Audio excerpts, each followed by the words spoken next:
अस्सलाम वालेकुम नाज़रीन, महरान टीवी न्यूज़ में के भलीकार मां फराशा सबका पहिरियां हिकु नज़र हेडलाइन ते। ईरानी परॾेही वज़ीर अब्बास अराग़ची चयो आहे त अमेरिका ख़िलाफ़ जंग में ईरान फातिह आहे। मफ़ाहमती याददाश्तनामे ते अञा सहियूं न थियूं आहिनि। तब्दीली मुमकिन आहे। याददाश्तनामो 14 नुक़्तनि ते ॿधलु आहे। ईरान जे एटमी प्रोग्राम खे मुलतवी करे छॾियो आहे। ईरानी परॾेही वज़ीर वधीक चयो आहे त ईरान जे सुप्रीम काउंसिल खे याददाश्तनामे जे मतन ते इख़्तिलाफ़ आहे। हतमी फ़ैसिलो इज्तमाही हूंदो। ॻाल्हियूं कामयाब थियण बाद सहियूं कंहिं ॿिए हंधि थींदियूं। मुआहिदे जो बाज़ाब्ता ऐलान बाद में कयो वेंदो। वज़ीर आज़म शहबाज शरीफ़ अमेरिका ईरान मुआहिदो जल्द थियण जी तस्दीक़ करे छॾी। शहबाज शरीफ़ चयो आहे त अमेरिका ऐं ईरान विच में मुआहिदे जे मतन ते इत्तफ़ाक़ थी वियो आहे। पाकिस्तान ईंदड़ क़दमनि खे हतमी शक्ल ॾियण लाइ कमु करे रहियो आहे। पंहिंजे बयान में वज़ीर आज़म वधीक चयो आहे त अमुन मुआहिदे खे नुक़सान पहुचण जी ख़्वाहिश रखंदड़ आगाह आहियूं। विच ओभर में अमन जल्द बहाल थींदो। पाकिस्तान धड़ुनि सां राब्ते में आहे।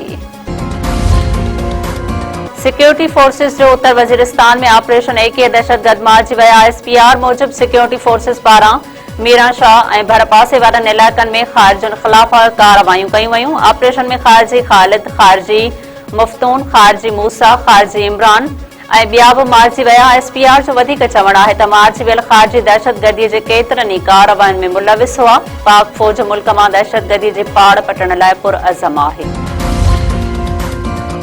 नए माली साल लाइ वफ़ाक़ी बजट क़ौमी असेंबली में पेश। नाणे वारे वज़ीर मोहम्मद औरंगज़ेब क़ौमी असेंबलीअ में 18,771 अरब रुपयनि जी बजट पेश करे छॾी।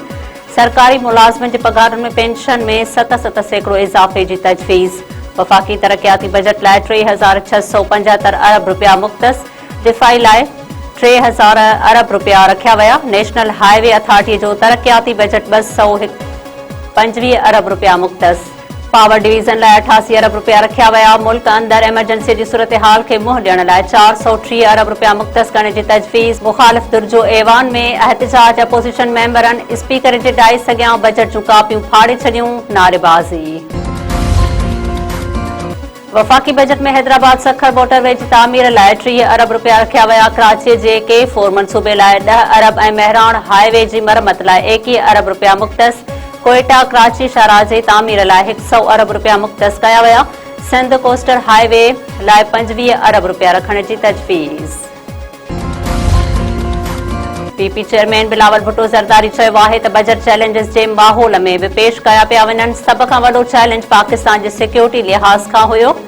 शुरूआती तौर फ़ैसिलो कयो हो त ख़दशा ख़त्म थियण ताईं इजलास में शिरकत मुनासिब नाहे। इसहाक़ डार ऐं घरू वज़ीर बजट इजलास में शिरकत जी दरख़्वास्त कई। इसहाक़ डार ऐं मोहसिन नक़वी यकीन दहानी कराई त ख़दशा फ़ौरी तौर ख़त्म कया वेंदा। पार्लियामेनी पार्टीअ जे इजलास खे ख़िताब कंदे बिलावल भुट्टो ज़रदारी चयो आहे त भारत खे पाकिस्तान हथां आयल शिकस्त हज़म न पई थिए। भारत हाणे ऑपरेशन सिंदूर 2 जी ॻाल्हि करे रहियो आहे। भारत चाहे थो त पाकिस्तान खे कमज़ोर कयो वञे। करमपुर वेझो नंदवाणी जाफ़री तकरार तां हिकु ॼणो क़त्ल, ॿियो ज़ख़्मी। ॻोठ शफ़ी मोहम्मद जाफ़री में जवाबदारनि हमलो करे हथियारनि जा मुंहं खोले छॾिया। फायरिंग में शाह मुराद जाफ़री मौक़े ते मारिजी वियो। रजब जाफ़री सख़्त ज़ख़्मी। पुलिस जो चवणु आहे त धुरनि में पुराणे तकरार तां वाक़ियो पेश आयो। वधीक जांच जारी।